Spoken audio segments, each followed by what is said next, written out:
Chevrolet K10, one of the most recognizable 4x4 trucks in American history. It wasn't just another pickup. It was a workhorse, and it bridged the gap between utility and lifestyle, serving farmers, off-road enthusiasts, and everyday drivers alike. But to understand its significance, you have to go back to where it all started. In the mid-1960s, Chevrolet's pickup truck lineup was evolving. Trucks were no longer just tools for laborers. They were becoming symbols of rugged individualism. General Motors recognized this shift and introduced the CK series in 1960. The C, it stood for two-wheel drive, while the K designated four-wheel drive. This simple naming convention set the stage for one of the most beloved pickup platforms in history. The first generation K10, from 1960 to 66, it was a radical departure from the bulky designs of the 1950s. It featured a drop center ladder frame, allowing for a lower cab and improved handling. Early models came with a straight six engine as standard, but Chevy soon offered V8s for those who needed more power. Four-wheel drive models like the K10 sat higher off the ground, giving them a distinct stance that would become their signature look.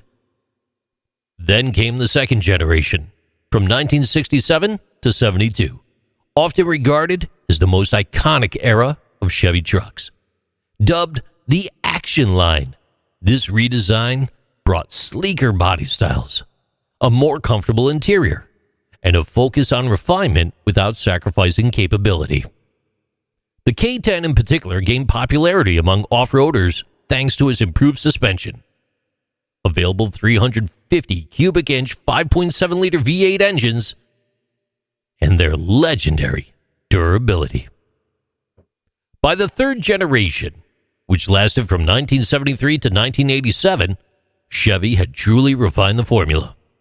This was the square body era. Named for its boxy design that maximized cargo space and aerodynamics.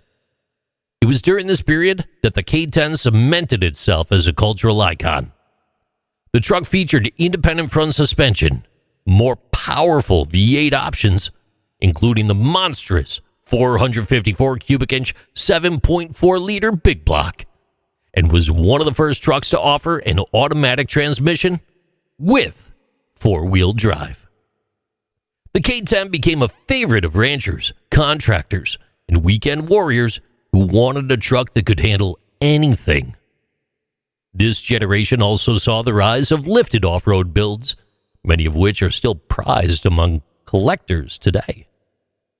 However, by 1987, Chevy decided to retire the CK naming convention in favor of the Silverado nameplate. The K10 was phased out, replaced by the K1500, which continued its legacy in a modernized form. Even though it's been decades since the last K10 rolled off the assembly line, its reputation remains unshaken. Whether it's in classic car shows, restored to factory condition, or tearing through the mud with oversized tires, the Chevy K10 lives on as one of the most legendary trucks in American automotive history. These are Interesting Things with JC.